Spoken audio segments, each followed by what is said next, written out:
Alright, ladies and gentlemen, now this next weekend we have the Daytona 24 hours coming up in the Global Endurance Tour for iRacing Season 4 Week 10. I'm going to be running the race in this Porsche 963 GTP in the GTP category. And I thought I could give you all a bit of a beginner's guide around here if you're just starting your practice for the race this weekend. Now, I'm by no means a professional driver. I have 2.2k I rating, so take whatever I say with a pinch of salt. But I did manage to pull off a 32.9, which I'm quite proud of for my level. So I'm going to talk you through the lap and go over some crucial details I found while practicing. So without further ado, let's start.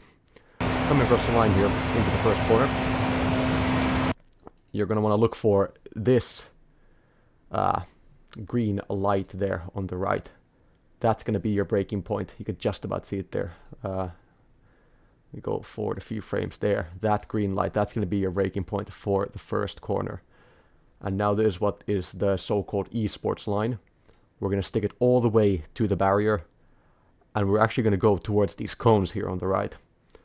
Now, normally, in real life, this will be track limits, but iRacing is iRacing, so it isn't. And we're going to go all the way to the cones, and then we're going to start turning in, trying to aim our left tires to this little corner here, where the concrete, the asphalt, and the white line meet. You're going to want to run your left-hand side tires over there, and then get as close to this left-hand side here as possible, hit the apex of the corner. You see, I missed it there. I still have a bit of time in this lap. But, yeah, then you want to straighten it out. Here's all just flat. No, nothing to worry about here. Don't want to run the curbs too much, though, because that will unsettle the car and you will end up losing some time.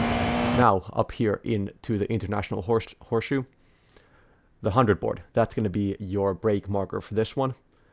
On the brakes we go. You're going to want to go quite deep as it is a hairpin. Late turn-in. And you're going to want to apex around a bit before that Rolex board. I'm quite happy with my apex here. So clip that apex. And if necessary, you can extend out wide here or beyond that white line. I did not have to at this point, which means I could have maybe carried a bit more speed through the corner.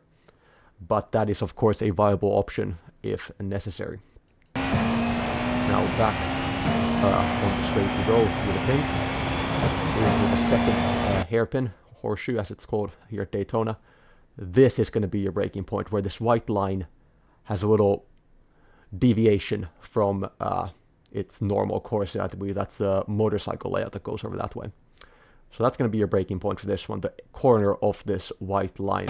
Slam on the brakes, trail off, and you can go once more quite deep here. It's a very late apex corner, difficult to master, but you're going to go in quite deep. I maybe could have gone in a bit deeper here, but the curb actually allows you to rotate the car better if you can somehow get your tires over the edge of the curb. You can get a bit of extra rotation, which I was able to do here. You can see my front right tires right on the edge of the curb, giving me that little bit of extra rotation that I need to make this corner work out. And there we go. You want to extend it as much as you really need. Not much time to be gained there by doing anything else than just driving it out the corner normally. Now for this entry to the oval, you're going to want to look for another deviation in the white line. This time it being over here. Here the white line goes off to an alternate layout. It's right after the 100 board. Anywhere between these is okay. You can have many interpretations of how you take this hairpin, but there's how I do it. I go on the brakes when that white line deviates from here. I start turning right as that yellow curb ends, right there. That's going to be my turn-in point for the corner. And try to hit the apex, and here you don't really have to extend all the way to the curb. You can get away with having a bit tighter line here. You actually gain time by not going all the way to the curb, so that's exactly what I've done there. And then back onto the oval. Gonna want to cut this as much as you can. I do believe that you get an off track if you go all four wheels over this white line. but 2 wheels is fine, like I've done here. I wouldn't try to go too much more than that. And on the banking, then you're just going to want to keep it as close to the yellow line as possible. Of course, without going onto the apron, because that's an immediate slowdown. And into the bus stop chicane, by far the most difficult part on this circuit. Hitting the corner, you're going to want to look for this green light again, as we had in turn 1. That's going to be your braking point here. You're going to want to go about 80%, maybe 100% brake pressure just for a little moment before trailing off very fast and going into the corner. And these are deadly, these curbs here. Here you can run them more, but you want to, by all means, stay away from those pyramid curbs beyond those, this normal rumble strip you have on the right. Here you can, for the first one, they're a bit further away from the curb, so you can take quite a bit of this rumble strip. For the first 2, in fact,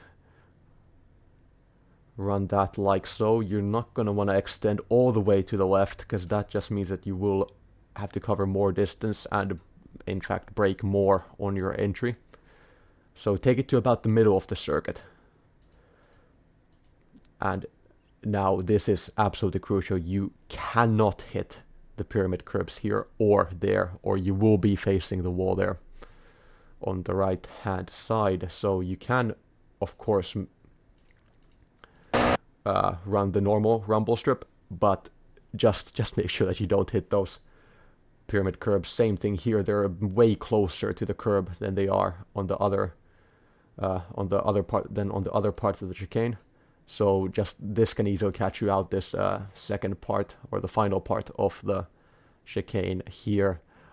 In practice, I've countless times hit this specific curb here and been thrown into the barrier there on the right. So that is essentially a big no-go. You're going to lose a whole lot of time and you're going to get a lot of damage if you make that mistake.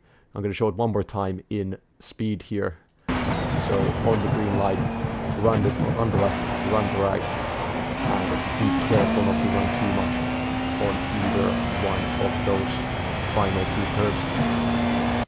And then just a pretty straightforward run to the line. And one thing I do want to point out here still is that if you're qualifying, you can run on this apron here. You can go beyond the yellow line, but you have to do it around where this blue text is. Because if you do it any earlier, like here, you will get an off track for it. If you now, right now, dip on over into the apron, you will gain maybe 0.5 of a second. It's very useful in qualifying if you know the gaps are going to be tight. But you can dip it down to the apron to gain that 0.5. I don't personally recommend that during the race, but for qualifying it can be handy. So that's a pretty basic beginner's guide around Daytona. Hope you all enjoyed, and I wish you best of luck to your race this weekend. I'll see you all later. Goodbye.